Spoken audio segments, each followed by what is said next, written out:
श्रीमद् राजचंद्र पत्रांक 254 भाग 3 तारीख 10/12/1998 श्री देवचंद राय। नमो अर्यंताणम नमो सिद्धाणम नमो आयर्याणम नमो उवज्जायाणम नमो लोये सवसावणम नमो समय साराय स्वानुभूत्या चकास्ते चित्त स्वभावाय भावाय सर्वभावांतरचिले मंगलम भगवान वीरो मंगलम गौतमो गणि मंगलम कुंद कुंदार्यो जैन धर्मोस्तु मंगलम सर्वमंगल मांगल्यम सर्वकल्याणकारकम प्रधानम सर्वधर्माणम जैनम जयतु शासनम ओंकार बिंदु संयुक्तम नित्यम ध्यायन्ति योगिनो कामदम मोक्षदम चैव ओंकाराय नमो नमः। श्रीमद् राजचंद्र वचना पत्र नंबर है 254। बात मुमुक्षु किसको कहना, वो बात आई। अगर कोई जीव,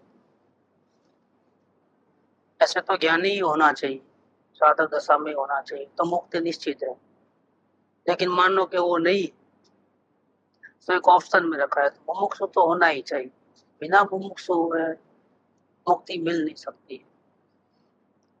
ऐसे तो मुमुक्षु को इसलिए स्टैंड बाय रखा है क्योंकि वो ज्ञानी बन सकता है, ताकि एक्चुअल में तो मुक्ति किसको निश्चित है, ज्ञानी को ही निश्चित है। इसीलिए ऊपर जो लिखा है ना कि सर्वस्व बड़ा दोष तो ये कि जिससे तीव्र मुमुक्षुता उत्पन्न न हो, मतलब ज्ञान दशा नहीं आवे, ये सबसे बड़ा दोष है। आत्मा को नहीं जाने, नहीं अनुभव करे, वो सबसे बड़ा दोष है। फिर भी थोड़ा ऑप्शन रखें यहाँ पर, अथवा करके मुमुक्षुता जो उत्पन्न हो, मुमुक्षु तो बनना ही चाहिए, क्योंकि मुमुक्षु बनेगा तो हो जाएगा ज्ञानी, तो फिर लाइन चढ़ जाएगा। लेकिन सबसे बड़ा दोष तो ये है, असल में तो सबसे बड़ा दोष ये है कि आप ज्ञानी नहीं हो, सबसे बड़ा दोष है। आत्मा को नहीं जानते हो, उसकी पहचान नहीं है, खुद कौन है वही नहीं मालूम है। हूँ कौन छू, क्या थी थयो, सो स्वरूप छे, यही जब नहीं मालूम है तो सबसे बड़ा गलती है। उसका फल में क्या होगा, तो अनंत जन्म मरण करने पड़ेंगे। जो भव भ्रमण का चक्कर इसीलिए है कि हम अपने को नहीं जानते। जय स्वरूप समझा बिना पामे दुख। ये भव भ्रमण का बीज ये है कि हम अपने को नहीं जानते, नहीं अनुभव करते। फिर भी अगर चलो ये नहीं है तो कोई बात नहीं, अभी भी एक चांस, मुमुक्षु तो बनना ही पड़ेगा। वो दशा आने के लिए मुमुक्षु तो बनना पड़ेगा। तो फिर सेकंड ऑप्शन में दूसरा सबसे बड़ा दोष क्या है, क्या मुमुक्षु नहीं हो, सबसे बड़ा दोष। और मुमुक्षुता के बारे में बात करिए कि क्या मुमुक्षु किसको कहते हैं, कि सभी प्रकार की मोह आसक्ति से अकुल आकर राग द्वेष के भाव हो जाए, तो हमारी भूमिका है। अभी हम पूर्ण वितराग नहीं है तो हो जाएगा, तो कोई बात नहीं।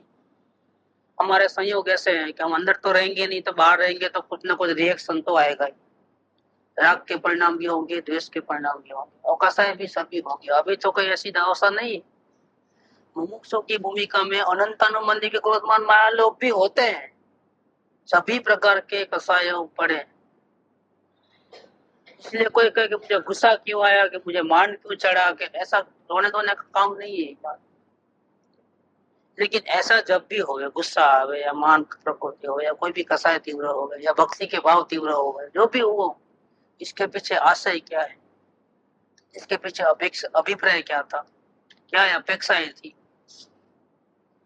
और जो अगर किसी के प्रति अपेक्षा होवे और कसाय होता है, तो कसाय का इतना प्रॉब्लम नहीं है जितना अभिप्राय का प्रॉब्लम है, अपेक्षाओं का प्रॉब्लम है। ये अपेक्षा है वो मोह है। खाना खाने की क्रिया तो जड़ की है, और भाव जो हो रहे हैं वो आश्रव भाव है, पाप के परिणाम।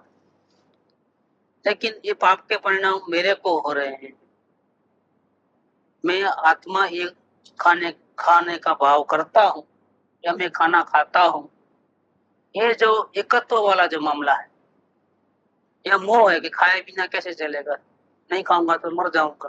देखो आत्मा बोल रहा है, जो अजर अमर है ना, वही बोल रहा है कि खा बिना खाए कैसे रहे, शरीर को तो टिकाना पड़ेगा ना। शरीर और एक हो गए, इसको शरीर की जरूरत नहीं है, लेकिन वो देखो मान लिया, ये मोह है, अन्य पदार्थ पे मोह है।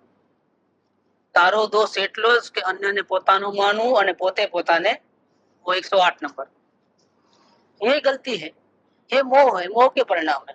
अपने आत्मा को अलग नहीं रख करके, अलग स्वतंत्र आइडेंटिटी नहीं रख करके किसी न किसी का आधार लिया कि इसके बिना नहीं चलेगा, इसके बिना नहीं चलेगा, और फिर इसके बिना नहीं चलेगा ऐसा भाव रखते हुए राग करो, द्वेष करो, भक्ति करो। भगवान की भक्ति तो करेंगे नहीं तो फिर मुक्ति कैसे मिलेगी? मंदिर नहीं आएंगे तो मुक्ति कैसे मिलेगी? शास्त्र तो पढ़ना ही चाहिए। ये देखो, ये पढ़ना ही चाहिए ना, पढ़े उसका कोई तकलीफ नहीं है हमारा, ये पढ़ना ही चाहिए, ऐसा जो वेट आ गया उसके ऊपर, ये मोह के परिणाम है। ये आधार बुद्धि है, ये आलम्बन है, पराधीनता है, गुलामी है। मुक्ति में हमको जाना है और हम आधार किसका रखते हैं? अन्य अन्य पदार्थ। ऐसे तो बाहर में आप कार्य करते वक्त 24 घंटा तो वही चलता है जनरली। तो कोई कोई जीव ऐसे होते हैं जो पूजा पाठ, सत्संग, व्रत तप क्रिया के आधार पे रहते हैं।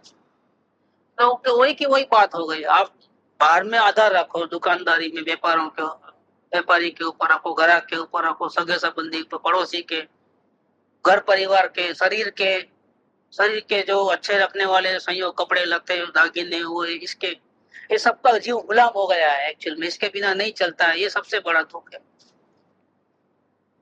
और यहाँ आता है तो यहाँ जिनवाणी, देवगुरु शास्त्र, इसके आधार पर रह गया। तो बात तो वही की वही रही, वो पाप के परिणाम, तो ये पुण्य के परिणाम।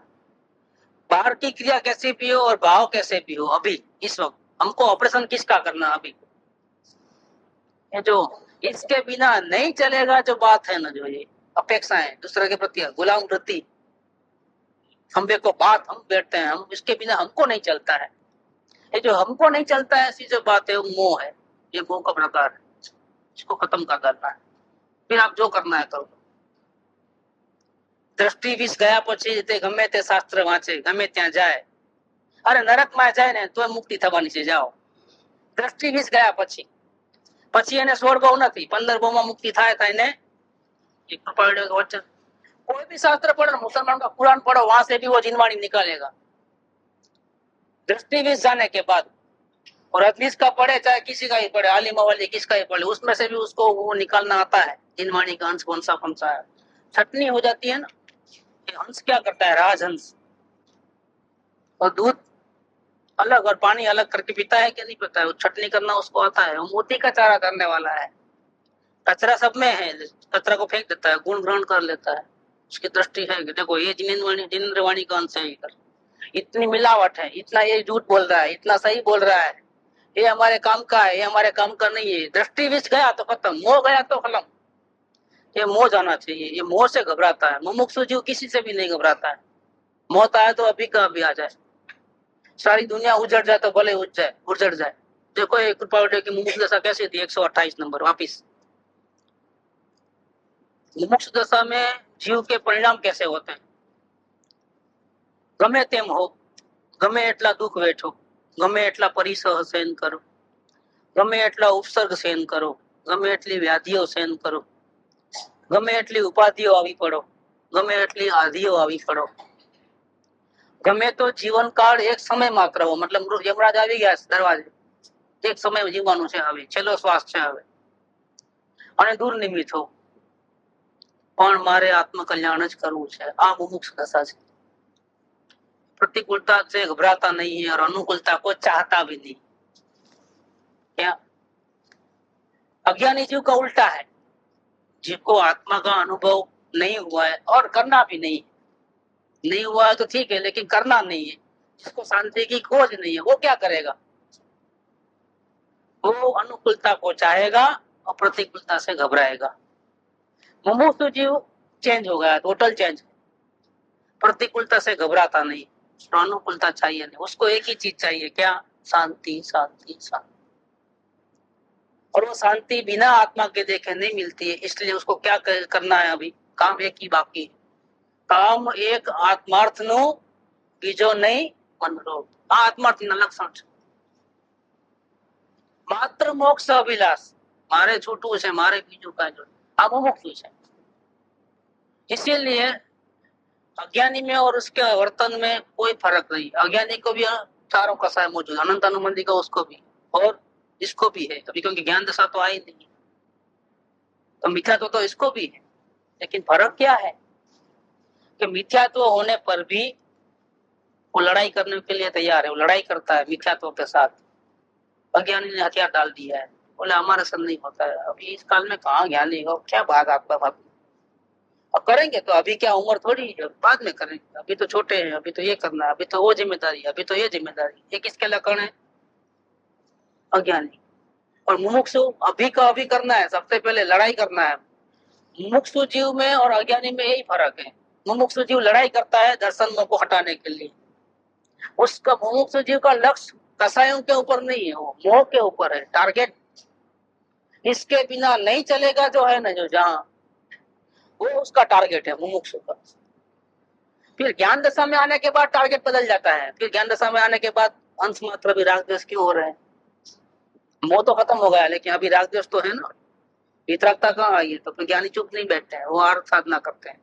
फिर व्रत तप नियम आगे जा करके अणुव्रत महाव्रत मुनि दशा ये सब आती है, क्योंकि उसकी फाइट अब बदल गई है। उसको आत्मा का भान हो गया है, लेकिन अब फाइट किसके साथ करना है? अंश मात्र भी राग द्वेष के भाव नहीं होना है। मोह तो खत्म हो गया है, दुनिया में रुचि तो है नहीं, लेकिन फिर भी क्यों ऐसा राग द्वेष के भाव होते हैं? खत्म करो, क्योंकि मेरी मंजिल ये थोड़ा है कि ज्ञानी बना, मेरी मंजिल तो परमात्मा बनना, वो मेरी मंजिल। पूर्ण निर्दोष होना था, पूर्ण शांति चाहिए ना। शांति कितनी चाहिए? थोड़ी चाहिए कि ज्यादा चाहिए कि पूरी चाहिए? हर एक जीव को, कोई भी जीव को पूछो आप, शांति कितनी चाहिए? कि भाई एक दिन की शांति दो, 10 दिन भले भूखा रखो, कोई बात नहीं, शांति तो पूरी ही चाहिए। तो परमात्मा बनने का लग तो भी ज्ञानी चुप नहीं बैठते हैं फिर, इसीलिए, क्योंकि परमात्मा बनना है हमको। ज्ञानी बनने तो क्या होगा, अभी राग द्वेष तो पड़े हैं ना, लेकिन वो ज्ञान दशा की बात है। अभी तो बात किसकी चल रही है? मुमुक्षु जीव की चल रही है। मुमुक्षु जीव जो है उसका टारगेट है मोह, इसके बिना नहीं चलेगा, इतना तो करना ही चाहिए। ये जो बंधन खुद ने खड़े किए हैं, समाज का बंधन, परिवार का बंधन, कि मैं नहीं होऊंगा तो भी ये लोग सब भूखे मर जाएंगे। फिर वो उसको वो क्या सोचेंगे, ये क्या सोचेंगे, इसका क्या होगा, उसका क्या होगा, ये सब ये बंधन मोह का बंधन। मुमुक्षु का जीवन जो है धर्म में जाता है लड़ाई करने के लिए, ऐसा ही जीवन है उसका। लड़ाई चलती है अंदर, विवेक मल और अविवेक मल। दीपचंद जी कासलीवाल ने अनुभव प्रकाश में ये लिखा है, कुश्ती करते हैं विवेक मल और अविवेक मल। अभी तक तो आदत ऐसी है कि हमेशा नुकसान का धंधा बहुत किया है। अभी वो विवेक जागा है गुरु की कृपा से, गुरु का उपदेश सुन करके, जिनवाणी सुन करके। तो अभी वो पहले ऐसा काम करता है तो घबराता है, पैर पीछे हटते हैं कि नहीं मेरा नुकसान हो रहा है, ऐसा विवेक जागृत हो गया है, तो लड़ाई चलती है। फिर भी आदत है तो अविवेक ज्यादा है अभी और विवेक कम है, लेकिन लड़ाई तो चालू हो गई है एटलीस्ट। ऐसा करते करते लड़ाई इतनी बढ़ जाए कि अभी उसको जिंदा रहना ही मुश्किल हो जाए, ऐसा। और फिर बोलता है कि नुकसान होगा ना, जो होगा सो होगा, मौत आ जाएगी ना आने दो, लेकिन मेरे को तो अभी ये करना है, मोह को खत्म कर देना है। ये गुलामी मेरे को नहीं चाहिए, बंधन मेरे को नहीं चाहिए, इसके बिना नहीं चलेगा, ऐसा बात मेरे डिक्शनरी में नहीं होगा। मैं रहूंगा तो भले दुखी रहूंगा, नरक में रहूंगा, लेकिन मैं अपने बल पे रहूंगा। 85 नंबर में देखो पुष्पराव ने मुमुक्ष दशा में क्या लिखा है। ये मुमुक्ष दशा, इसको अपन मुमुक्षु को समझ ले ना, तो फिर हमको ऐसा बनना है, ये ख्याल आवे पिक्चर। तो इसके बिना तो ज्ञान दशा आने का कोई सवाल ही नहीं है, समझ।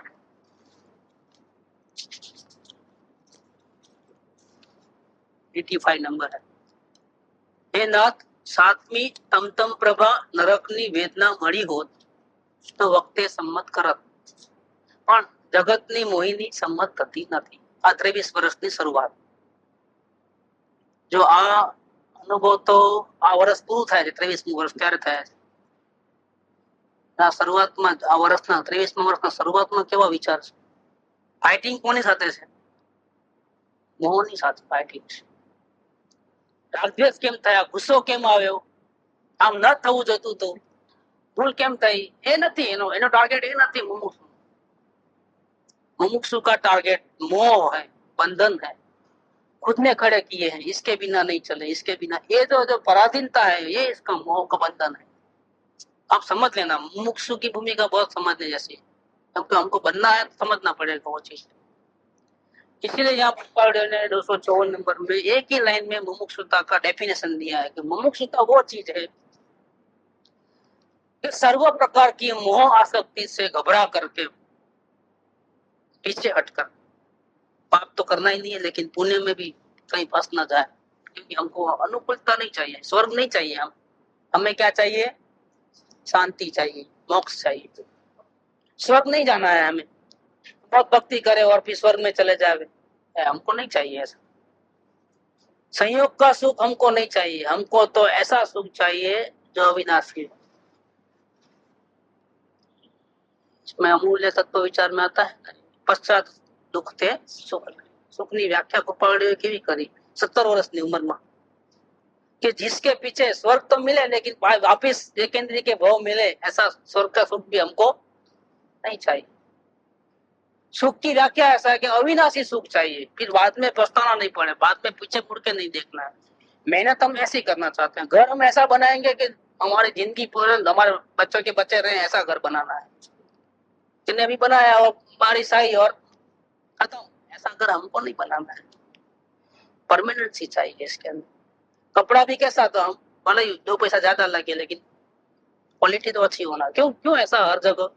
फिर इसमें भी ऐसा है कि ऐसा ऐसी चीज चाहिए, ऐसी शांति चाहिए कि दोबारा फिर पीछे मुड़ के नहीं देखना, तो वापिस वो कमाओ और कमाओ, रेती के महल बनाओ और दे जाए, वापिस बनाओ, ऐसा हमको नहीं करना है। ऐसी बेकार की मेहनत मजदूरी हमको नहीं करना है। करना है तो सही करना है, नहीं तो करना नहीं है। तो हम हंसते कूदते राजी खुशी से नरक निगोद में जाने को तैयार है, ऐसा नक्की तो करना पड़ेगा। आप 2 में से एक चीज नक्की कर लेना। अगर आपको मोक्ष मार्ग में नहीं आना है तो अवलोकन नहीं करना, सत्संग नहीं करना, क्या और सारा दिन जो चलते हो और बढ़ा दो कितना बढ़ाना है, और नक्की कर लेना पहले कि मुझे नरक निगोद में राजी खुशी से जाना है। खत्म। ये देखो पागल पर कैसा आता है, तो अभी भी पागल थोड़े पागल ही है, थोड़ा बड़ा हो जाएगा, डिग्री बढ़ जाएगी और कुछ नहीं होगा। ज्ञानी पुरुष अज्ञानी को पागल कहे, अज्ञानी बोले कि क्या है, इतना मिला है तो भी भोग नहीं सकता है, कैसा है, पागल है, मिला है तो भी नहीं भोगता है। स्वर्ग के सुख मिले हैं तो भी भोगने को राजी नहीं है। तो वहां साहिबी छोड़ करके 32 लाख विमान का धनी सौधर्म इंद्र, जिसके हाथ के नीचे असंख्य देव है, करोड़ों अप्सराओं, उसके नाच गान को छोड़ करके, वैभव को छोड़ करके दिन में 4 बार भगवान की वाणी सुनने को आता है और गलूड़े के जैसा बैठता है। क्या है, पागल है। हम होते तो न तो 1 सेकंड भी नहीं छोड़ते अप्सराओं को। देखो संयोग की रुचि वाले को मूर्ख लगता है, लेकिन भगवान की नजर में तो लाडला है भगवान का। एक अवतारी है, बहुत जल्दी से मोक्ष में जाने वाला है। बहुत कृपा देव के, सर्वज्ञ देव के, सभी ज्ञानियों के आशीर्वाद है, उसको जल्दी से चली जाएगा मोक्ष में। उसको स्वर्ग के सुख नहीं चाहिए मुफ्त में भी। ये तो उल्टा दुख रूप लगते हैं, त्रास रूप लगते हैं स्वर्ग के सुख, क्योंकि इतना अभी जब तक वो आयुष्य खत्म नहीं होगा आपका तो कर नहीं सकते। क्यों, चलो एक्सीडेंट में, चलो दूसरा मनुष्य होगा, ऐसा तो कुछ हो नहीं सकता। स्वर्ग में तो अकाल मृत्यु है ही नहीं, एक्सीडेंट है ही नहीं, तो आयुष्य तो पूरा भोगना पड़ता है। तो दुखी है बेचारा, कब जल्दी खत्म होवे। इतने बड़े बड़े आयुष्य 32 सागरों का, न जाने कब पूरा होगा। इतने में कितनी 24 चले जाएगी भरत क्षेत्र की। तो हमारा तो क्या हाल हो गया है, बेकार का पुण्य बांधे हैं, ये पुण्य त्रास रूप लगते हैं वहां पर। ज्ञानी की दृष्टि अलौकिक है, तो दुनिया वाले की नजर में वो ज्ञानी पागल है और ज्ञानी की नजर में दुनिया वाले पागल है। देखो सब मिला है तो भी भोगना नहीं आता, हम होते तो एक को भी नहीं छोड़ते, वो ऐसा चलता है उस सब। दुखी है, स्वर्ग के जीव भी बहुत दुखी। सर्व प्रकार की मोह शक्ति से 2 प्रकार की क्रिया करता है, एक पाप की और पुण्य की। कोई भी क्रिया हो सबसे घबरा गया है। कौन? कहीं मेरा भाव नहीं बढ़ जाए, कहीं मेरा आत्मा का नुकसान न हो जाए। बहुत भटका हूं, अनंत काल थी साथड़ियों बिना बाण, बहुत भटका हूं, मेरी कर्म कहानी तो जिनेंद्र देव कहते हैं, और नरक में मैंने ऐसे ऐसे दिन बिताए हैं कि नरक के एक क्षण के दुखों का वर्णन करोड़ों भाव में करोड़ों जीवों से नहीं हो सके। एक क्षण का दुख इतना है कि हमने सब भोग के आए हैं दुख। अनंत काल से बहुत भटका हूं, भव वन में जी भर घूम चुका, कण कण को जी भर देखा, मृग सम मृग तृष्णा के पीछे मुझको न मिली, झूठे जग के सपने सारे, झूठी जग की सब आशाएं, तन जीवन यौवन अस्थिर रहे, क्षण भर में पल भर मुरझाए। थक गया, बहुत बहुत भटका, बहुत भटका। हे भगवान, હું ભૂલી ગયો, હું આથડ્યો રજડ્યો અને અનંત સંસારની વિટંબણામાં। इसमें अपना में भी वही बात, पश्चाताप करता है, अभी नहीं भटकना। હવે હું તમારું, તમારા ધર્મ, તમારા મુનિનો ને તમારું શરણ ગ્રહણ કરું છું। મારા પાપનો અંત થાય, સહી થઈ। કેવી કેવી વાતો કૃપાળ દેવે 16 વર્ષની ઉંમરમાં, 17 વર્ષની ઉંમરમાં। મને તો ખુશી થાય છે કે એમની પધરામણી આપણા મંદિરમાં અહીંયાથી થઈ ચાલે, બહુ ખુશીનો દિવસ હતો એ। આવા આવા વચનો લખ્યા છે એમને 16 વર્ષની। હવે આપણે ત્યાં શું ચાલે કે 24 વર્ષથી જ્ઞાન દશા એ બધી વાંચો ને આ પેલાનું નહીં વાંચવાનું, એટલે એક જ કૃપાવડીના 2 ટુકડા કરી નાખ્યા। લોકોની બુદ્ધિ નથી કે શું લેવું ને શું ન લેવું। 24 વર્ષ પછી જ્ઞાન દશા છે ને એ બધું વાંચવું ને એની પહેલાનું કઈ, આપણે બધું આ પહેલાનું જ વાંચીએ છીએ। 2 ટુકડા કૃપાવડે, આ કૃપાવડે ન જોઈએ, આ કૃપાવડે જોઈએ। આ કૃપાવડે આવ્યા ક્યાંથી ભાઈ? જ્ઞાન દશા ક્યાંથી આવી? મુમુક્ષ દશા વગર જ્ઞાન દશા એમને એમ આવી ગઈ? 17 વર્ષની ઉંમરમાં જે એમને લખાણ લખ્યા છે, આપણે તો મુમુક્ષ સમાજ બહુ ગવાય, બહુ પુણ્ય કર્યા, પુણ્ય બધા લોકોને મોઢે લખું છું, કેવું સરસ સરસ કવિતા લખી છે। પણ જીવોને નથી, અજ્ઞાનીઓને કઈ અકલ નથી કે શું કરવું ને ક્યાં શું લેવું ને કોને કેટલું ગ્રહણ કરવું ને કેટલું છોડવું, એ કઈને આવડતું નથી કઈ કોઈ વસ્તુ। અહીંયા કે છે કે મુમુક્ષુતા એ છે કે સર્વ પ્રકારની મોહાશક્તિથી મૂંઝાઈને પછી હથિયાર ન મૂકી દે। લડવું છે મારે તો, હવે નહીં લડીશ તો આ ભાવ પૂરો થશે ને પછી અનંત ભાવ ઉભા છે। એટલે હવે શું છે કે સમજી લો કે તમે છેલ્લો ઘા મારવાનો હોય, કાં પર ને કાં પર, એવી સ્થિતિ આવે ત્યારે શું કરો? 2 જણા રહ્યા હોય, લડતા લડતા, આપણે નથી આપણા 2 જણા કુસ્તી લડે, પછી 2 માંથી 1 જણા જ્યાં સુધી પેલો મરે નહીં ત્યાં સુધી કુસ્તી લડવાની। 2 જણા એવી પણ કુસ્તી લડતા હતા ને પેલા જમાના, 2 કુકડાને લડાવે ને 2 એના લડાવે, ઘેટાઓને લડાવે, 1 જણ મરી જાય ત્યાં સુધી લડાઈ ચાલુ રાખે। હવે આવી રીતે છે કે 2 જણા છે, કાં મોહ છે ને કાં આત્મા જીવતો રહે ને કાં મોહ જીવતો રહે। આવી લડાઈમાં કોને જીતવું? ક્યાં સુધી લડવું? હવે જો પોતે હથિયાર મૂકે તો પછી કેટલા ભાવ છે પાછળ? અનંત ભાવ છે। એટલે હવે છે ને કે આમ અહીંયા સુધી આવે પાણી તો કઈ વાંધો નહીં, પાણી અહીંયા સુધી આવી ગયું છે, હવે દચકા ખાવા પડે છે। ત્યારે શું કરે છે? ત્યારે જો શાંતિથી બેઠો હોય તો પછી એનું મોત જ થઈ જવાનું છે, પાકી વાત છે। અહીંયા સુધી પાણી આવે ત્યાંથી શાંતિ રાખી શકે તો પણ ગભરાટો થાય, છતાંય વાંધો નહીં, હજી બચી જવાશે। પણ અહીંયા આવે પાણી તો પછી શું કરે જીવ? પ્રોબ્લેમ, પછી તો હાથ પગ મારવા જ પડે ને, એ વગર જીવતો રહે જ નહીં કોઈ દિવસ। આ એવી પોઝિશનમાં जीव આવી ગયો છે। ये मनुष्य भाव में सभी जीव इसी प्रकार की पोजीशन में है। अगर अभी हमने कोई प्रयास नहीं किया, अभी इस सेकंड में, एक क्षण में, इन दिनों के अंदर, समझ लेना कि हमारे अनंत भाव बाकी, भगवान ने वैसा ही देखा है। ये अणी चुक्यो 100 वर्ष जीवे, नहीं कहता ये कटोकटी का समय है बिल्कुल। ये आप मर जाओगे या वो मर जाएगा, फिर आप किसको मारोगे, क्या करोगे? ऐसी पोजीशन में क्या करोगे? अगर आप मोह को नहीं मारते हो तो अनंत जन्म मरण है, और अगर आप मोह को मार डालो तो हमेशा के लिए जीत है। आप इस अनंत काल तक समाधि सुख में ऐसा एक सुंदर घड़ी आई है जो बाद में नहीं मिलेगी। ये अभी से, जो भी है सो अभी से, बाद में नहीं, बाद में वो कुछ नहीं देखा है।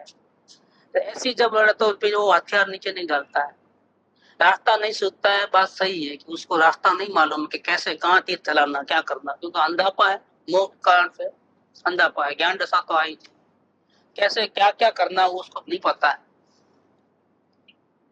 फिर भी वो बोलता है कि मैं रास्ता ढूंढ के जाऊं, मैं रास्ता ढूंढ ही लूंगा। पानी की प्यास लगी है तो कब तक भी प्यासा रहेगा वो? और प्यास ऐसी चीज है कि वो बढ़ती जाती है, जब तक नहीं पिएगा तब तक बढ़ते जाएगी। तो जिसको लगी है उसको पानी नहीं मिलता है तो बैठ नहीं जाता है चुपचाप के, चलो अभी नहीं मिलता है जान दो। क्या करता है, कहीं से भी, अरे भीख मांग करके भी, कहीं से भी पानी, और कुएं की तलाश कर ही लेता है किधर से भी, कुछ भी हो ना।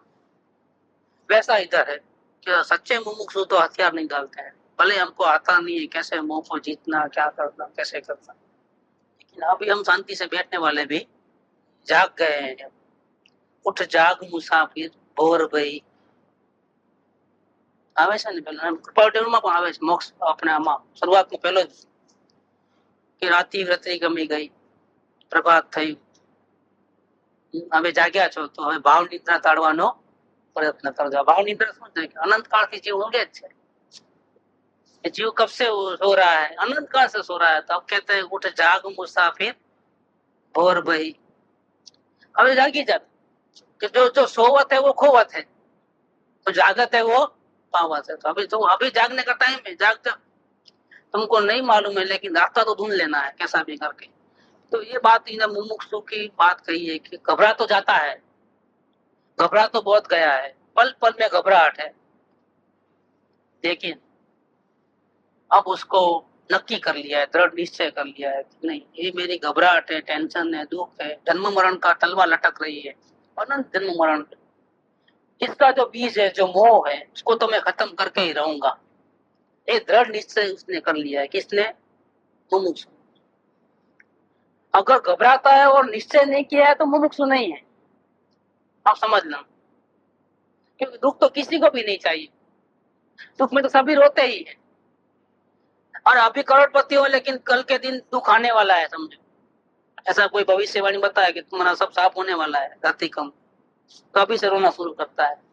भले अभी सब सुविधा है तो भी, तो दुख से तो सभी घबराते हैं, लेकिन दुख का जो हमेशा दुख नहीं आवे, हमेशा सुखी रहे, तो दुख का जो मूल कारण है, जो मोह है, उसको खत्म करने के लिए जिसने निश्चय किया है उसका नाम मोक्ष। वो घबराता तो है क्योंकि उसको बचना नहीं है, लेकिन साथ में उसने निर्णय भी किया है। क्या निर्णय किया है, जो गलती हो गई सो हो गई, अब मुझे एक भी गलती नहीं करनी। और ये जो दुश्मन है, जो मेरा मोह, अपेक्षा है, वासना है, इच्छा है, उसको सबको खत्म करे बिना मैं शांति से नहीं बैठूं। अब मेरी जिंदगी का यही एक मकसद है, पैसा कमाना मेरी जिंदगी का मकसद नहीं, कुटुंब परिवार बढ़ाना, उसका नाम रोशन करना, वो मेरा मकसद नहीं है। दुनिया मुझे धर्मात्मा माने ऐसे काम करना मेरा मकसद वो नहीं है।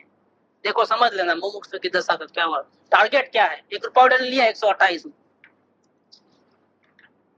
128 में वही बात, मेरा टारगेट क्या है, मेरा टारगेट मोह खत्म हो जाना, ये मेरा टारगेट है। 128 क्षणे क्षणे पलटाती स्वभावनी वृत्ति जोती નથી, અમુક કાળ સુધી શૂન્ય સિવાય કઈ નથી જોઈતું, તે ન હોય તો અમુક કાળ સુધી સંત સિવાય કઈ નથી જોઈતું।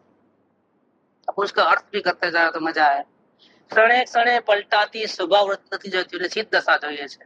એ પછી દશા પલટાય નહીં, કેવળ જ્ઞાન કેવળ જ્ઞાન કેવળ જ્ઞાન કેવળ જ્ઞાન ચાલુ રહે, શાંતિ શાંતિ શાંતિ શાંતિ ચાલુ રહે, એ પલટાય નહીં। જેવો સ્વભાવ છે એવી જ પરિણતિ થયા જ કરે, નિર્વિકલ્પતા કાયમ કાયમ કાયમ, ઉપયોગ બહાર આવે જ। તો મને સિદ્ધ દશા જોઈએ છે, પરમાત્મા દશા જોઈએ છે। પણ એ ન હોય તો અમુક કાળ સુધી શૂન્ય સિવાય કાંઈ જોતું નથી, એટલે નિર્વિકલ્પ અનુભૂતિ જોઈએ છે, સ્વાનુભૂતિ।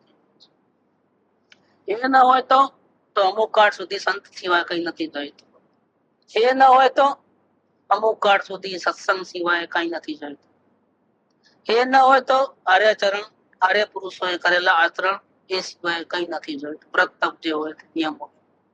એ ન હોય તો જીન ભક્તિમાં અતિ શુદ્ધ ભાવે લીનતા, એ સિવાય કઈ નથી જોઈતું। અને એ ન હોય તો પછી માંગવાની પણ ઈચ્છા, આ મુમુક્ષુનું લક્ષણ। મુમુક્ષુ કેવા હોય જો જોવું હોય ને તમારે કૃપાવટીને સમજવું પડે। 24 વર્ષ પછી નહીં કે, તો પછી તો જ્ઞાન દશા છે, 24 વર્ષ પહેલા તમારે સમજવાની જરૂર છે। કેવા કમાલ કર્યા છે એમણે, 23 વર્ષની ઉંમરમાં કેટલી મુમુક્ષુતા છે ને, સોળે કળાએ ખીલ્યા ને એવી રીતે ખીલી ઉઠી છે આખી મુમુક્ષ દશા। તમારે જોવું હોય તો કૃપાળુના વચનો જોવા, એમના અનુભવથી લખાયેલા વચનો છે. કોઈ આમ ફેંકી દેવાના શબ્દો નથી, કઈ ક્યાંથી ઉધાર લઈને લખ્યા છે એવું નથી લખી કઈ. વિદ્વતા નથી, એમાં અનુભવનો રણકાર છે. આત્માનો રણકાર આવે, અંદરથી આવેલું છે. બસ તમારું પણ એવું અંદરથી આવશે ને ત્યારે તમારે મેચિંગ થશે, ત્યાં નહીં થાય. સમજી લેજો. તમે દર્શન પામવું કઈ ગોપાભાઈ રાજ નથી, કઈ તમારા અંદરથી આવો જ રણકાર આવો છે. બધા જ્ઞાનીઓનો આવો જ આવે છે. पर जितने जितने ज्ञानी होते हैं सबका ऐसा ही रणकार होता है कि आत्मा के सिवाय, शांति के सिवाय मुझे और कुछ नहीं चाहिए. मेरा टारगेट है पैसा कमाना नहीं, संसार बढ़ाना मेरा टारगेट नहीं, इज्जत बढ़ाना मेरा टारगेट नहीं. मुझे कुछ नहीं चाहिए, मुफ्त में स्वर्ग भी नहीं चाहिए. मुझे तो केवल मेरे स्वभाव में से ये गुण, ये विकल्प में मारे रोकाવું નથી. હું તો એવો નિષ્ફળ થઈ જાય, એવો નિષ્ફળ થઈ જાય કે મારે મારું અસ્તિત્વ જ જોઈએ છે. આવી અંદર જવાની તીખી તમન્ના લાગે તો આત્મા પ્રગટ થાય ને.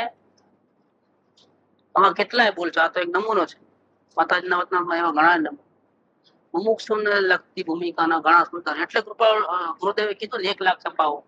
એનું કારણ એ ગુરુદેવ એકલી દ્રવ્ય દ્રષ્ટિની વાતો કરતા હોય, મુમુક્ષુને લગતી કોઈ વાત જ ન કરતા હોય. જયારે આ વાત નીકળી ત્યારે કીધું આ તો બધાને કામનું છે.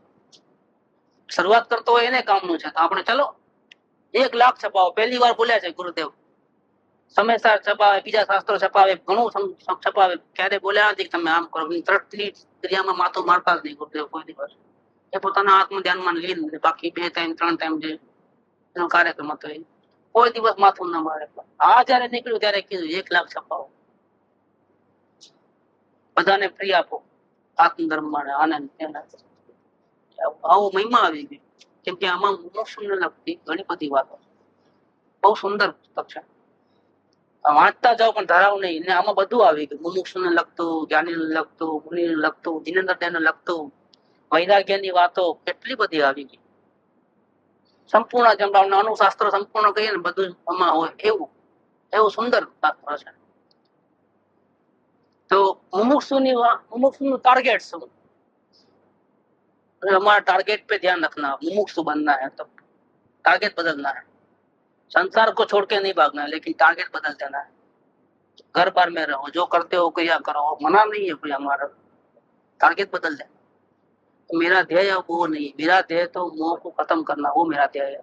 क्योंकि अभी टाइम है, दोनों में से एक ही जिंदा रह सकते हैं. या तो आत्मा खत्म या खत्म. माने क्या कि जन्म फिर दुख में चले जाएगा, फिर उसका कुछ चलने वाला नहीं है. मन गया तो सोचने का फिर अवसर ही नहीं. और मन अगर है, कई जीवों को मन है कि नहीं है, संगनी पंचेंद्रिय मनुष्य है ना और भी, लेकिन सच्चे देव गुरु शास्त्र नहीं है. क्या करोगे मन? और मन तो ऐसे जिनेंद्र देव की वाणी मिले, सच्चे देव गुरु शास्त्र का संयोग मिले, इसके बाद अगर कोई जीव अपने आत्मा को नहीं संभाले और आत्मा कल्याण की भावना नहीं रखे और उसके लिए कोई प्रयत्न नहीं करे, तो ये नियम है कि दूसरे भाव में अब उसको मन मिलने वाला. जब मन नहीं मिला तो शिव लब्धि चले गई, तो आगे का तो कोई सवाल ही नहीं. फिर शिव चले गई तो विशुद्धि लब्धि का सवाल नहीं. फिर वो मेरा हित किस में, वो सोचने का सवाल ही नहीं. क्योंकि मन से ही तो सोचता है.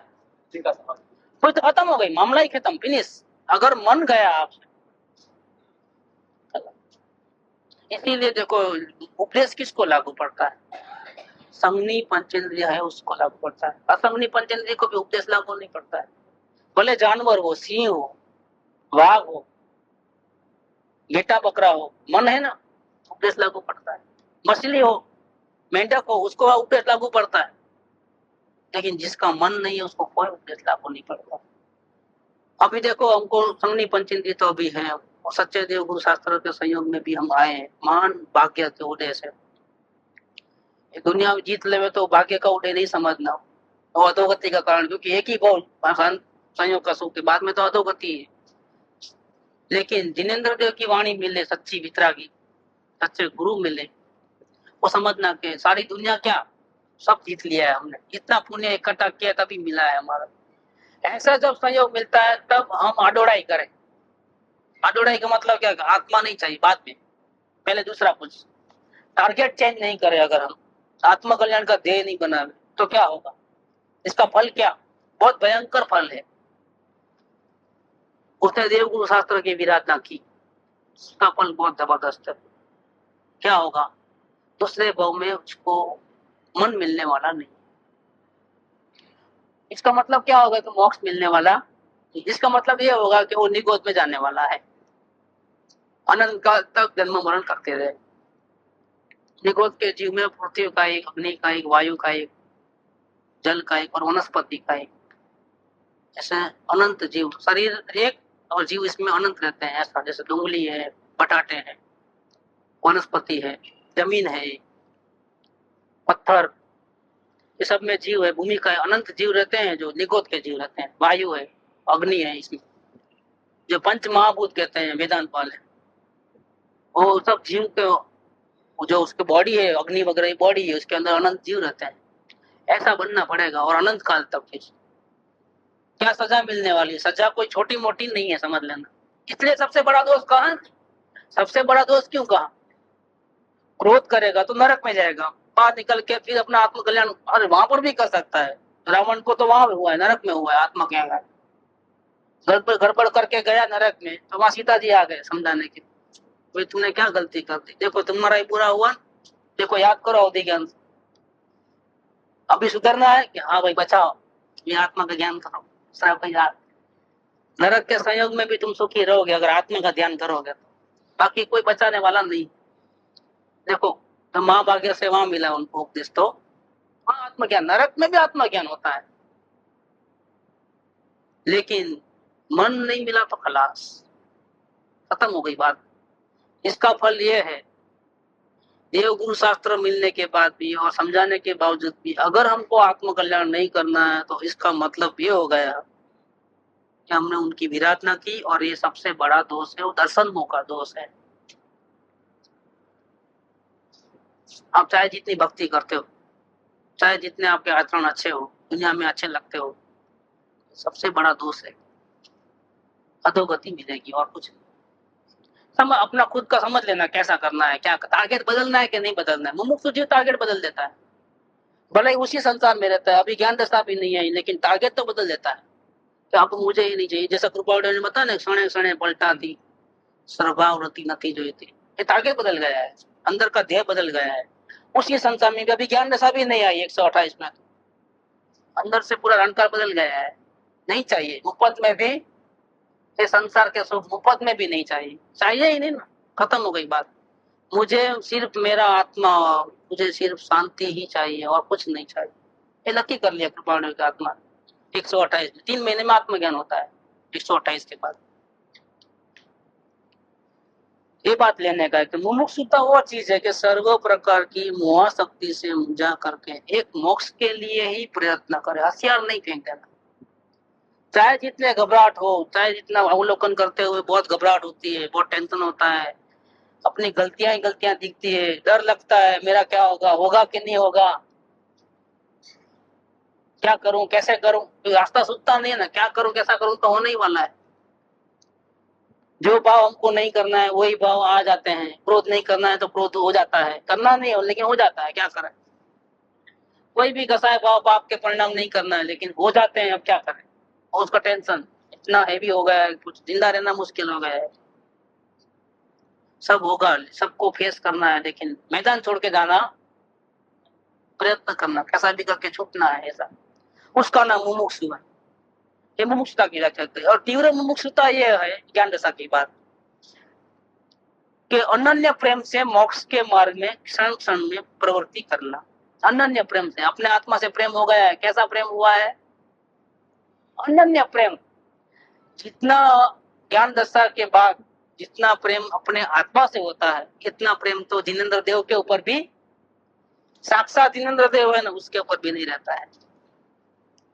किसका फरमान है? जिनेंद्र देव का खुद का फरमान कि तू भाई मेरे पास क्यों आया, तेरा कुछ भी मेरे पास नहीं, और तेरे पास क्या खाली है, तुम तो अनंत गुणों का गोदाम है, अनंत अनंत तुम्हारे में पड़ा है, तुमने देख भी लिया है ना, अब क्यों आए हो, जाओ तेरे में।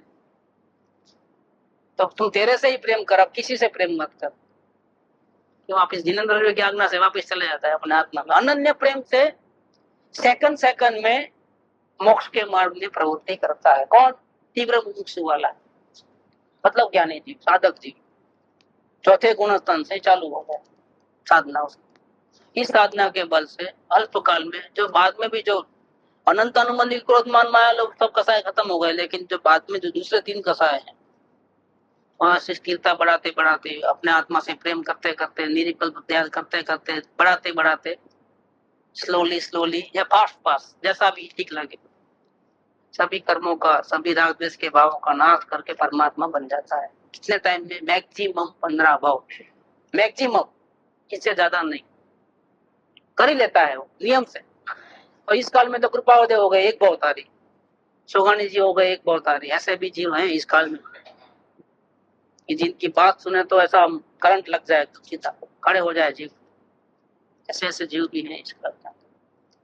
कहते हैं कि तीव्र मुमुक्षुता ये चीज है कि अनन्य प्रेम से मोक्ष में मार्ग में सेकंड सेकंड प्रत्येक क्षण में प्रवृत्ति करना।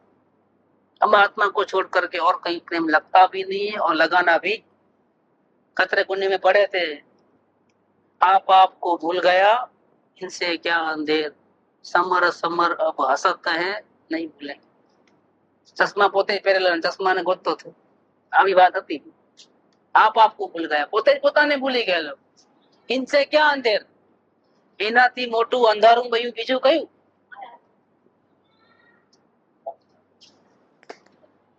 એનાથી મોટું અંધારું બીજું કયું? आपको भूल गया। समर समर, अब वो गलती मिट गई ना, तो बाद में याद तो आता है ना कैसी कैसी मूर्खाई की, कि चश्मा पड़ा था 2 घंटे तो ढूंढते रहा चश्मे को, यही तो था। तो वो याद आती है अपनी गलती, तो हंसता है। समर समर याद कर करके, समर समर अब हंसता है, नहीं भूलेंगे फिर, अब दोबारा ऐसी गलती नहीं करेंगे। ये बात है। ये बात इधर लिया है कि अब आत्मा से इतना प्रेम हो गया है ज्ञान दशा में, तो अब इसको छोड़ करके कहीं अच्छा नहीं लगता है, इधर भी अच्छा नहीं लगता है। सारी दुनिया में सबसे बेस्ट कौन? मेरा आत्मा। क्योंकि सुख तो मेरे आत्मा से आता है, कहीं बाहर से थोड़ा आता है, शास्त्र में से नहीं आता है, गुरु में से नहीं आता है, और देव में से नहीं आता है। मेरा सुख तो मेरे पास से ही आता है। लेकिन हमको शुद्ध नहीं थी तो गुरु ने बताया, इसीलिए कहते हैं कि आदि आज थी और तो प्रभु आदि, दास दास हूँ दास जो बोलता नहीं है। भक्ति और बढ़ जाती है, भक्ति में 4 चांद लग जाते हैं। अरे मैं तो कितना अंधा हो गया था, पता ही नहीं था मेरा खुद का, मैं परमात्मा हूँ मुझे पता नहीं था। 3 लोक का नाथ में हूँ मुझे ही पता नहीं था।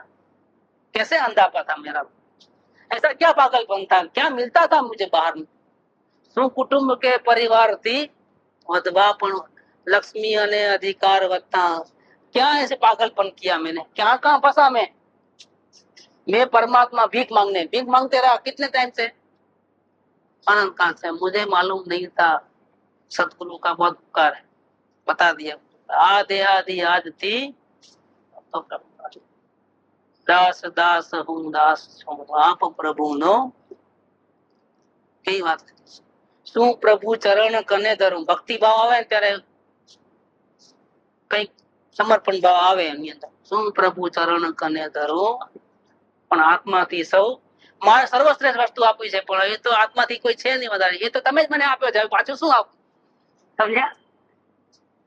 તમે મારા પર એવો ઉપકાર કર્યો છે, आपने मुझ पर इतना उपकार किया है कि आपको मामूली चीज नहीं देना है, सबसे बढ़िया दुनिया में सबसे बढ़िया जो चीज है ना वो आपको देना है।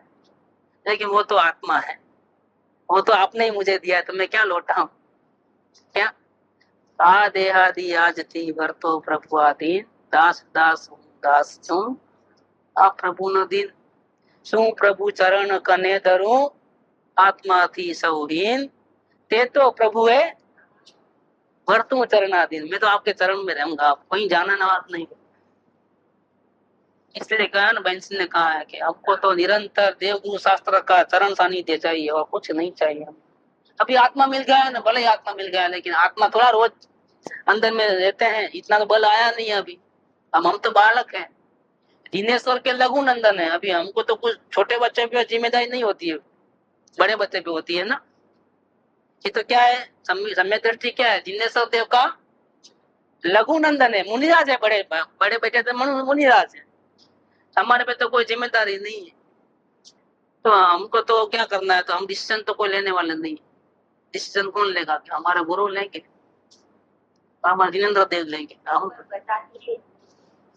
हाँ, ऐसा नहीं पता कि मैंने खुद देखा है, आपने थोड़ा दिखाया है, ऐसा नहीं, अभिमान नहीं करता है। भले देखा खुद ने, लेकिन भाषा कैसी, भक्ति की भाषा कैसी हो, आपने में जो आत्मा दिया है, असल में दिया भी नहीं है, सिर्फ बताया है कि कैसे देखना, लेकिन उसको ऐसा लगता है कि वो अगर मैंने देखा होता तो अनंत काल में क्यों नहीं देखा, भटका क्यों फिर। इसीलिए अब वो भाषा सही बोलता है कि आपने आत्मा मुझे दिया है, जगत की सर्वोत्तम चीज आपने मुझे दी है, भले मैं था लेकिन मुझे कहाँ मालूम था। इसीलिए वो वर्तू शरणागति, मैं क्या करूं, क्या दूं आपको। भक्ति में ऐसा हो जाता है। तो तीव्र मुमुक्षुता यह है कि अनन्य प्रेम से मोक्ष के मार्ग में क्षणे क्षणे प्रवर्तन। હવે કૃપાળુદેવ વિશે ચોખ્ખો કરે છે આગળ। तीव्र मुमुक्षुता વિશે અત્રે કઈ જણાવવું નથી, એટલે જ્ઞાન દશા પછી શું થાય મારો અત્યારે વિષય નથી જણાવવાનો। ज्ञान दशा के बाद क्या होता है मैं अभी नहीं बताना चाहता हूँ इस पत्र में तो, लेकिन मैं इस पत्र में मुमुक्षुता के बारे में बताना चाहता हूँ। क्या कहते हैं, कैसे उत्पन्न हो गए हम, मुमुक्षु कैसे बने। अगर हम मुमुक्षु हो गए हैं तो फिर हम ऐसा क्या करते हैं, क्या लक्षण क्या है।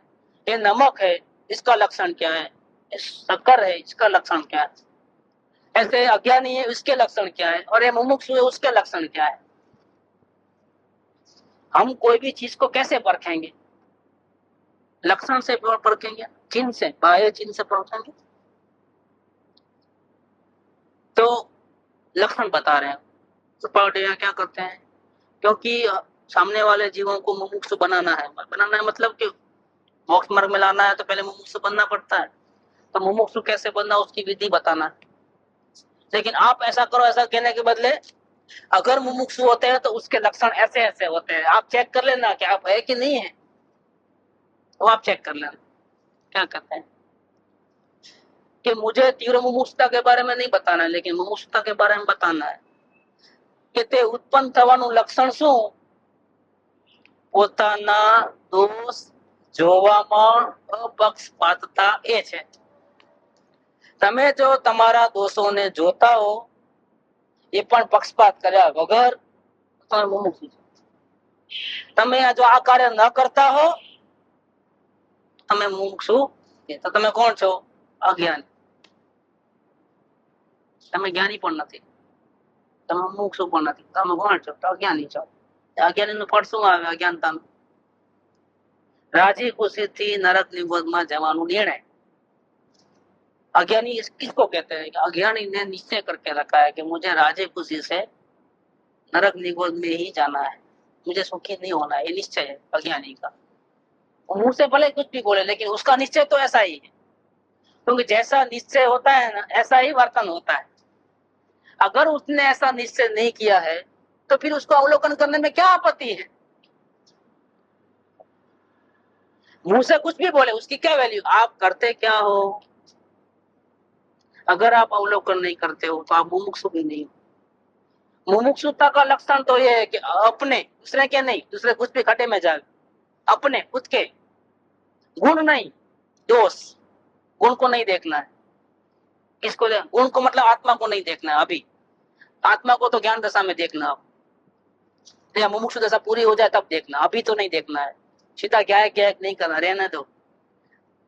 अभी वो 5 किलो वजन नहीं उठा सकता है, 50 किलो कहां से उठाओगे, हैसियत क्या है, बैठो बाजू में बैठो। अपने गुण को मतलब आत्मा को नहीं देखना, अनंत गुणों के भंडार को नहीं देखना है। किसको देखना है, किसके, अपने पोताना दोष, गुण नहीं।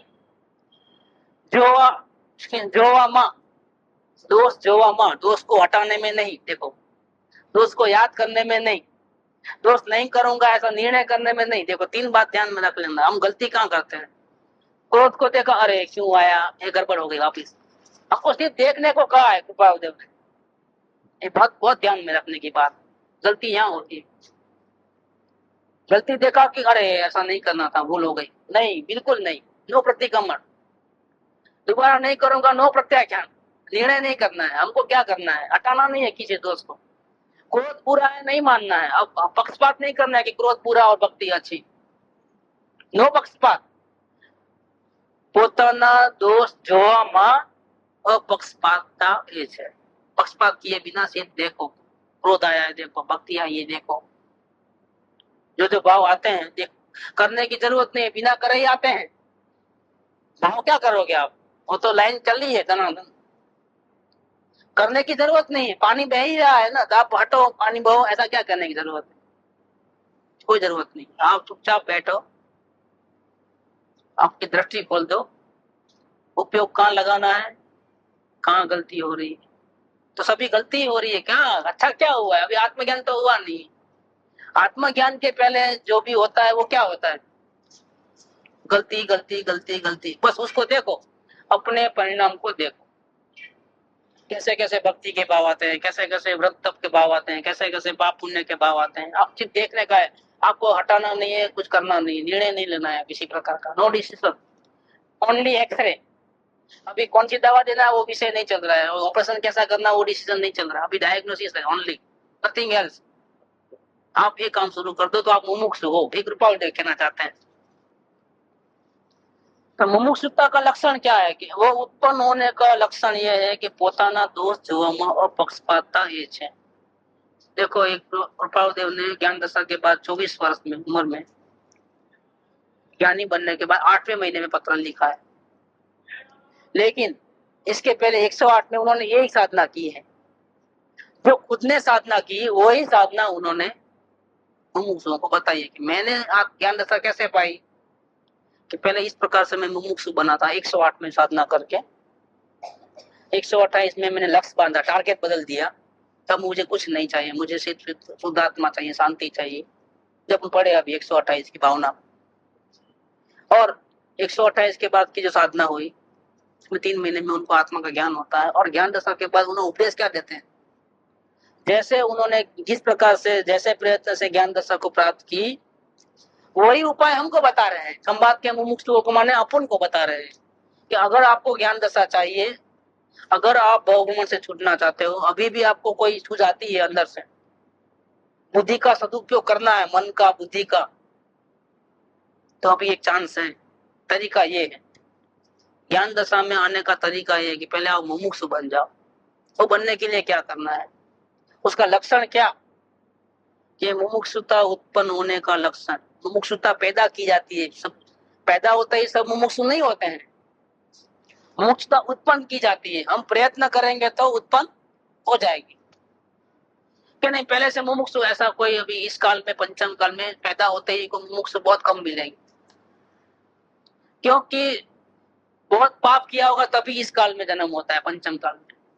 हुंडा और सर्पिणी काल है, सत्संग का नाम भी सुनने को मुश्किल से मिलता है, सत्संग मिलता नहीं, और मिलता है ना तो भी हम उब जाते हैं, ऐसे विराधक जीव है कि बहुत हो गया सत्संग, हम नहीं करना है। क्या रोज रोज हफ्ते में एक दिन रखो ना, कितना तकलीफ होता है आपको क्या मालूम। ये तो होता है, ये कितने प्रकार की, कोई भी प्रॉब्लम आया सबसे पहले सत्संग को चौकड़ी लगाओ, बाकी सब चलने दो, दुकान चलने दो, नींद चलने दो, खाना पीना सब, कहीं भी प्रॉब्लम आया सबसे पहले कटिंग क्या करना, फालतू का टाइम कौन सा है, सत्संग वाला। ये ऐसा पंचम काल है, ऐसे पंचम काल में हमारा जन्म है, तो हमने बहुत पूर्व में विराधना की तभी हुआ है। तो मुमुक्षु पैदा नहीं होते, मुमुक्षु हमको बनना पड़ता है। वो उत्पन्न होने का लक्षण क्या है, बनना है तो क्या करना है, अपने दोष को देखना है, बिना पक्षपात किए बन जाओगे, गारंटी से बन जाओगे, 100% गारंटी है, बन जाओगे मुमुक्षु। इसके कारण से क्या होगा, स्वच्छंद का नाश होता है। स्वच्छंद माने क्या, दुखी तो है, दुखी नहीं होते तो दुकान क्यों जाते, खाते क्यों, पीते क्यों, भागम दौड़ी क्यों करते हैं इतने, सुखी जीव करता क्या, ये हम दुखी है बोल के करते हैं पंचायत, या ऐसा नहीं करेंगे तो दुखी हो जाएंगे, तो वो हमको नहीं होना है। इसीलिए उस दुख से बचने के लिए हमारी मन वचन काया की प्रवृत्ति, दुख से बचने के लिए, समझ लेना आप, ऐसा कोई भी जीव नहीं होगा जो प्रवृत्ति करता है लेकिन सुख तो मिल गया है, ऐसा ही उपत में करता हूँ प्रवृत्ति, नहीं, बेकार बात है। उपत में कोई जीव प्रवृत्ति नहीं करता है, एक कदम भी नहीं चलता है। तकलीफ है कुछ या तकलीफ आने वाली है, उसके दिमाग से सोच के रखा है कि ऐसा नहीं करूंगा तकलीफ आ जाएगी, तो तकलीफ से बचने के लिए या तकलीफ को रोकने के लिए ये मन वचन काया की प्रवृत्ति चलती है। दिन रात वो कर वही प्रयत्न करता है, सुबह उठा कि वही चलू, दांत नहीं घसूंगा तो परेशानी हो जाएगी, स्नान नहीं करूंगा तो परेशानी हो जाएगी। देखो, परेशानी से बचने के लिए रोज का पंचायत चालू है। ये मन वचन काया की प्रवृत्ति इसीलिए होती है, दुख से बचने के लिए। कोई जीव दुखी होना नहीं चाहता है। अब देखो क्या होता है, अपने दोस्त को देखता है तो उसको पता चलता है कि जिस दुख को बचाने के लिए, दुख से बचने के लिए मैं जो भी प्रवृत्ति करता हूँ, जो भी प्लानिंग करता हूँ, जो निर्णय करता हूँ, मेरा एक भी प्लानिंग काम आने वाली नहीं, मेरा एक भी डिसीजन चलने वाला नहीं, मेरी होशियारी यहाँ काम आने वाली नहीं है। दुनिया मुझे होशियार मानती है, लेकिन मैं चाहे जितना प्रयत्न करूं, लेकिन जो दुख है वो अंश मात्र भी कम हुआ। चाहे ज्यादा पैसा कमा ले, गरीब था तब ऐसा लगता है कि पैसा कमा लेंगे ना सुखी हो जाएंगे, पैसा आता है तो मालूम पड़ता है कितना सुखी है सब, और परेशानी बढ़ जाती। तो जीव को लगता है, लेकिन दुख को नहीं मिटा पाया है, कोई अभी तक नहीं मिटा पाया है। जिनेंद्र वाणी के सिवाय, उसके शरण में आए बिना और आत्मा ज्ञान करे बिना कोई भी जीव दुख को मिटा नहीं पाया है। मंत्र तंत्र औषध नहीं, जेती पाप पलाय, बीतराग वाणी बिना और न कोई उपाय। दुख से कोई बचाएगा नहीं, इंद्र नरेंद्र जिनेंद्र कोई बचा सकते नहीं दुख से, मंत्र तंत्र कोई बचा सकेगा नहीं, आप कितना ही प्रयत्न कर लो। दुख से बचने का उपाय जो ज्ञानी बोलते हैं, ऐसा करके अगर आप आत्मदर्शन कर ले दुख से बच जाओगे हमेशा के लिए। आत्मदर्शन के बिना कोई दुख से बच नहीं सकता है। जब अपने दोस्त देखता है तो पता चलता है कि मैं दोस्त को दुख से बचने के लिए ऐसा सोचता हूँ, लेकिन ऐसा होता नहीं है। मालूम पड़ता है खुद को। सतगुरु को पहले से मालूम है, सतगुरु बोलते हैं तुम आत्मा को देख, लेकिन वो नहीं चाहता है आत्मा को देखना। इतना बोलने के बाद भी गुरुदेव ने इतनी तारीफ की, भगवान आत्मा, लेकिन हमने कभी भगवान आत्मा को देखने का विचार भी आया क्या? नहीं आया। क्यों नहीं आया? तो जब तक हम मुमुक्षु नहीं बनेंगे ना, तब तक हमको खुद को ये विचार आने वाला नहीं है कि चलो ना आत्मा को पहले देख। स्वच्छंद है, मनमानी है। दुख से बचना जरूर है, लेकिन दुख का जो उपाय हम करते हैं एक सेकंड में, वो अपनी मन में जो बुद्धि में आता है वैसा उपाय करते हैं। ज्ञानी पुरुष ने बताया ऐसा उपाय हम करते ही नहीं। तो ये क्या है? स्वच्छंद है। लेकिन जब हम मुमुक्षु बनेंगे, अपने दोस्त को देखते हो, तो गारंटी है कि सबसे पहला नाश होता है स्वच्छंद का, अपनी मनमानी का नाश होता है। दुख से बचना है और मैं जो भी उपाय करता हूँ सब फेल होते हैं। इस प्रकार से लगता है कि मेरा रोग दूर होने वाला, ये भव भ्रमण का रोग तो चालू रहने वाला है और मुझे भव भ्रमण में भटकना नहीं। तो अब से क्या करना है? सबसे पहले काम क्या करना है? सबसे पहले अपनी बुद्धि को त्याग कर, स्वच्छंद मनमानी जो करते हो ना अब तक, पहले खत्म करो। अब मुझे अंश मात्र भी अपनी बुद्धि से नहीं चलना है, अपने हाथों से अपना ऑपरेशन नहीं करना है। अब ये नक्की कर लेना है। ये आत्मरोग इतना भयंकर है कि सतगुरु के बिना कोई होने वाला नहीं है कार्य। ऑपरेशन के लिए डॉक्टर चाहिए, कुशल से कुशल। आत्मभ्रांति सम रोग नहीं, सतगुरु वेद सुजान, गुरु आज्ञा संपत्ति नहीं, औषध विचार ध्यान। हमको सतगुरु चाहिए। ये स्वच्छंद नाश होगा तब होगा। ये स्वच्छंद पहले नाश होना है, तो मुमुक्षु पहले बनना है। यहाँ तक अपन लेंगे, फिर आगे चलते। सुख धाम अनंत सुसंत चही, दिन रात रहे तद ध्यान मही। प्रशांति अनंत सुधा